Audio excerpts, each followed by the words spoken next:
menjadi sorotan utama dalam revolusi industri ini. Dan kali ini kita akan coba membahas mengapa banyak orang sekarang ini memilih mobil listrik begitu ya. Dan menjadi langkah yang krusial memilih kendaraan listrik ini dalam mendukung mobilitas yang berkelanjutan dan ramah lingkungan tentunya ya Del ya. Ya pendengar, dan memang pertimbangan utama untuk beralih ke mobil listrik memiliki dampak positif terhadap lingkungan dan juga perubahan iklim. Seperti yang kita tahu, mobil listrik bisa mengurangi emisi gas rumah kaca, seperti misalnya karbon dioksida yang menjadi penyebab utama pemanasan global. Nah, dengan memilih mobil listrik, kita secara langsung sudah berkontribusi pada upaya perlindungan lingkungan dan pengurangan jejak karbon secara individu ya. Dan salah satu alasan kuat untuk beralih ke mobil listrik adalah mengurangi ketergantungan pada bahan bakar fosil. Karena sekarang ini negara-negara di seluruh dunia terus berjuang untuk memperoleh sumber energi yang berkelanjutan, dan listrik menjadi salah satu solusi yang menjanjikan. Dengan mobil listrik pastinya kita dapat mengurangi ketergantungan pada minyak bumi dan bahan bakar fosil lainnya yang bersifat terbatas dan juga merugikan lingkungan tentunya. Iya, benar sekali. Dan selain itu, pendengar, mobil listrik ini juga memiliki tingkat efisiensi yang lebih tinggi ya dibandingkan dengan mobil konvensional yang menggunakan mesin pembakaran internal. Di mana sistem penggerak listrik juga memberikan kinerja yang lebih baik dengan akselerasi yang lebih cepat juga dan pemeliharaannya yang lebih mudah. Dan dari torsi langsung pada mesin listrik juga membuat pengalaman berkendara menjadi lebih responsif dan efisien. Dan memang Del, meskipun harga pembelian mobil listrik mungkin lebih tinggi pada awalnya ya, tapi biaya operasional jangka panjangnya cenderung lebih rendah, di mana biaya pengisian baterai listrik juga jauh lebih murah dibandingkan dengan bahan bakar konvensional, terutama jika diperhitungkan dari misalnya potongan-potongan atau insentif yang diberikan oleh pemerintah begitu ya. Selain itu, mobil listrik juga memiliki fakta bahwa komponen-komponen utama seperti misalnya mesin pembakaran, transmisi, dan sistem knalpot ini nggak ada begitu ya. Dan ini bisa mengurangi biaya pemeliharaan secara signifikan tentunya. Dan kalau kita bicara mobil listrik pendengar, sekarang ini industri mobil listrik terus berkembang pesat yang didorong oleh adanya peningkatan teknologi dan inovasi, di mana sekarang ini baterai lebih efisien Del, dan jangkauannya juga lebih jauh begitu ya, dan pengisian baterai juga menjadi lebih cepat sekarang ini. Nah, ini merupakan sebagian kecil dari perkembangan teknologi, dan kalau masyarakat bergabung dalam pergeseran ke mobil listrik ini artinya masyarakat juga ikut serta dalam mendorong industri untuk terus berinovasi dan menghasilkan solusi yang lebih baik lagi di masa depan. Betul. Dan untuk mendorong masyarakat beralih ke kendaraan energi baru ini, tentu banyak negara di seluruh dunia kemudian memberikan dukungan dan insentif ya bagi para pemilik kendaraan listrik. Misalnya kalau dalam subsidi pembelian ada keringanan pajak, kemudian juga ada fasilitas pengisian baterai yang makin dipermudah, atau mungkin juga promo-promo untuk isi ulang gitu ya, dan lain sebagainya. Jadi itu beberapa contoh langkah-langkah yang diambil oleh pemerintah untuk mendorong adopsi kendaraan listrik. Dan tentunya dengan memilih kendaraan atau mobil listrik, kita tidak hanya mengurangi dampak lingkungan, tetapi juga dapat mendapatkan manfaat ekonomi dari dukungan pemerintah. Jadi seiring dengan peningkatan popularitas mobil listrik ini pendengar, infrastruktur pengisian baterai ini juga mengalami perkembangan ya. Stasiun pengisian baterai sekarang ini semakin tersebar luas di berbagai daerah dan membuat perjalanan jarak jauh dengan mobil listrik juga semakin praktis jadinya. Dan investasi yang terus-menerus dalam pembangunan infrastruktur ini menjadi jaminan juga bahwa masa depan mobil listrik akan semakin mudah diakses oleh masyarakat umum begitu ya.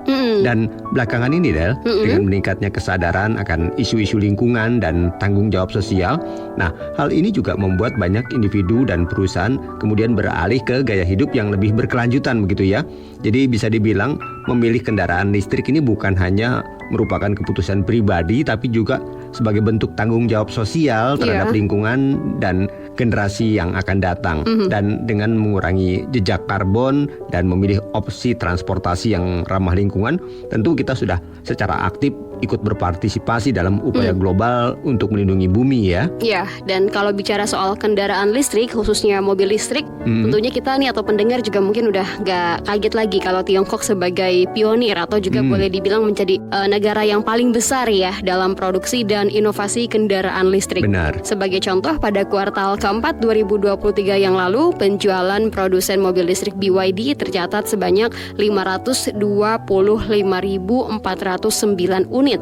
Sedangkan Tesla menjual 484.057 unit. Meskipun penjualan Tesla masih unggul sekitar 230.000 unit sepanjang 2023, tapi kesenjangan penjualan antara kedua produsen mobil listrik tersebut kian menipis gitu ya. Kalau dibandingkan dengan tahun 2022, yaitu penjualan Tesla unggul 400.000 unit. Nah, sebenarnya ada 3 alasan pendengar yang menjadi rahasia pabrikan Tiongkok tersebut bisa menjadi raja mobil listrik dunia. Yang pertama tentunya adalah dukungan dari pemerintah Tiongkok. Karena sejak tahun 2001, teknologi kendaraan listrik menjadi prioritas dalam rencana 5 tahun Tiongkok, yang merupakan cetak biru ekonomi terpenting mereka saat itu. Lalu sepanjang dekade 2010-an, pemerintah Tiongkok mengimplementasikan berbagai kebijakan untuk mendorong produksi dan pembelian mobil listrik, seperti subsidi untuk produsen mobil listrik, lalu rendahnya suku bunga pinjaman usaha, juga ada insentif bagi pembeli, juga keringanan pajak ya, dan dukungan dana untuk penelitian dan pengembangan mobil listrik. Nah, lalu yang kedua yang menjadi rahasia kenapa Tiongkok ini bisa menjadi raja mobil listrik dunia, pendengar, adalah karena Tiongkok membangun rantai pasokan lokal supaya tidak bergantung pada negara lain. Nah, hampir semua komponen mobil BYD misalnya, mulai dari bahan baku sampai onderdil ini diproduksi oleh mereka sendiri, Del. Betul. Jadi tidak seperti kebanyakan perusahaan mobil listrik yang bergantung pada pasokan perusahaan luar begitu ya. Nah, hal ini juga yang membuat harga kendaraan listrik buatan Tiongkok menjadi jauh lebih murah kalau dibandingkan kendaraan listrik buatan negara lain begitu. Dan yang ketiga adalah inovasi yang terus-menerus tiada henti yang dilakukan oleh perusahaan mobil listrik Tiongkok, di mana produsen kendaraan listrik Tiongkok, pendengar, ini memang sangat berfokus pada inovasi ya, karena mereka berkompetisi untuk membawa fitur teknologi tinggi dan desain mewah agar mobil listrik ini bisa lebih dinikmati oleh para penggunanya. Dan tidak sebatas itu, kualitas mobil juga terus meningkat dan harganya yang sangat bersaing. Nah, ini faktor harga juga menjadi penentu juga ya, Del, ya. Dan sebagai kendaraan yang populer, tentu kendaraan listrik buatan Tiongkok ini semakin merajai pasar dunia karena memang harganya bisa kompetitif gitu ya, Del, ya, dibandingkan dengan produsen lain. Nah, terkait dengan mobil listrik Tiongkok yang merajai pasar dunia tadi, produsen mobil listrik asal Tiongkok BYD beberapa bulan lalu sudah memperkenalkan lini produk mobil penumpangnya. Dan tentunya hal ini akan meningkatkan lagi persaingan bagi pemain kendaraan berbasis baterai, dan di sisi lain masyarakat pun kini memiliki lebih banyak pilihan ya jika ingin memboyong atau membeli mobil listrik dengan harga dan kualitas yang tentunya lebih bersaing. Dan pendengar, kalau bicara soal produk asal Tiongkok, pernah ya ada suatu masa ketika barang yang memiliki label buatan Tiongkok atau made in China gitu ya, maka barang tersebut langsung kayak auto di otak kita tuh dianggap akan cepat rusak gitu ya, atau tidak akan awet pemakaiannya gitu ya, buatan Tiongkok gitu ya, atau made in China. Bahkan pelabelan buatan Tiongkok ini juga sering digunakan untuk menggambarkan barang-barang KW gitu ya, atau mungkin kualitas rendah atau yang menyerupai bentuk originalnya. Namun sekarang ya, citra negatif itu sudah mulai sirna dengan kemunculan berbagai jenama mobil seperti Wuling, DVSK, Chery, MG, BYD, Great Wall Motor, dan masih banyak lagi. Dan memang, Del, ya, perbaikan citra ini tentu bukanlah omong kosong begitu ya, di mana perusahaan industri otomotif Jepang, Eropa, Korea sampai Amerika pun seringkali dibuat takjub dengan kualitas fitur dan harga jual mobil yang ditawarkan kepada konsumen oleh pabrikan mobil asal Tiongkok ya. Dan kemenangan Tiongkok dalam menjual mobil listrik ini adalah upaya kerja keras berbagai pihak tentunya, sehingga membuat kompetitornya ini keteteran gitulah ya. Terutama dalam hal teknologi baterai dan produksinya yang efisien. Dan yang juga tidak kalah penting di balik semua ini, dukungan pemerintah pusat, pemerintah daerah, dan lembaga-lembaga perbankan Tiongkok juga tidak bisa dianggap sepele begitu ya.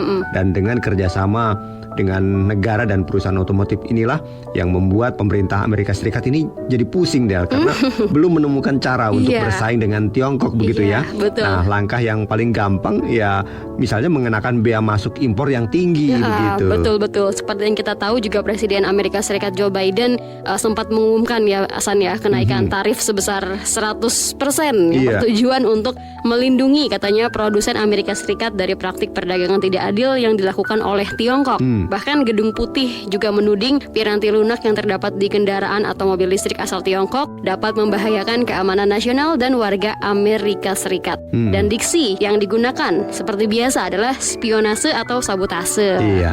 Dan selain Amerika Serikat, Komisi Eropa pada pekan ini juga mengungkapkan daftar bea proteksionis yang akan dikenakan pada impor kendaraan listrik asal Tiongkok ini, Del, sehingga memicu pertentangan dan kekhawatiran dari pemerintah dan dunia usaha di seluruh Eropa. Jadi pendengar, sementara ini diperkirakan bea masuk yang akan diterapkan oleh Komisi untuk impor kendaraan listrik dari Tiongkok ini akan berkisar antara 17,4% sampai 38,1%, Del. Ini yang akan berlaku di Uni Eropa begitu ya. Iya, betul. Dan terkait dengan hal ini, pendengar, Menteri Perekonomian Nasional Hungaria, ini Márton Nagy, mengecam tindakan tersebut karena ia menganggap hal ini terlalu proteksionis begitu katanya. Dan Márton Nagy juga mengungkapkan kalau proteksionisme bukanlah suatu solusi dan keputusan Komisi akan mendiskriminasi produsen Tiongkok secara tidak adil dan akan mengganggu juga persaingan pasar yang sangat penting tentunya bagi Uni Eropa. Iya, dan tidak hanya itu, pendengar, Márton Nagy juga menekankan bahwa fokus Uni Eropa harusnya pada peningkatan daya saing global industri kendaraan listrik Eropa, alih-alih menerapkan tarif yang bersifat menghukum ya. Karena tindakan seperti itu menurutnya akan menghambat persaingan dan juga menghambat pertumbuhan pasar Uni Eropa. Iya. Dan senada juga dengan Márton Nagy, Menteri Digital dan Transportasi Jerman yaitu Volker Wissing juga mengatakan tarif yang diberlakukan untuk mobil listrik Tiongkok ini akan mempengaruhi perusahaan Jerman dan ekspor mereka. Karena menurut Volker Wissing, kendaraan listrik harus menjadi lebih murah melalui lebih banyak persaingan, pasar terbuka, dan kondisi lokasi yang jauh lebih baik di Uni Eropa. Bukan melalui perang dagang ataupun isolasi pasar seperti yang dilakukan oleh Amerika Serikat ataupun Uni Eropa begitu. Iya. Nah, memang ini menjadi satu pertentangan atau perdebatan yang cukup seru di Uni Eropa ya, Del. Betul. Bahkan Presiden Asosiasi Industri Otomotif Jerman yaitu Hildegard Müller ini juga menyebut pengenaan tarif tambahan yang tinggi dari Uni Eropa dikatakannya akan semakin menyimpang dari tujuan kerjasama global dan ini bisa dengan cepat menimbulkan dampak negatif jika terjadi konflik perdagangan begitu. Dan potensi dampak dari langkah-langkah ini mungkin lebih besar daripada potensi manfaatnya bagi industri otomotif di Eropa, khususnya di Jerman begitu, Del. Betul. Pendengar, penggunaan kendaraan listrik juga dapat dilihat sebagai kontribusi terhadap inisiatif global untuk mengurangi emisi gas rumah kaca dan mencapai target pembangunan berkelanjutan. Berbagai negara dan juga lembaga internasional telah menetapkan tujuan untuk mengurangi polusi udara dan merubah tren energi konvensional menjadi sumber energi terbarukan. Dengan memilih mobil listrik, kita secara langsung mendukung perubahan ini dan menjadi bagian dari solusi terhadap tantangan lingkungan global. Nah, mendengar, sampai di sini dulu kebersamaan kita dalam Batik Bincang Indonesia Tiongkok. Saran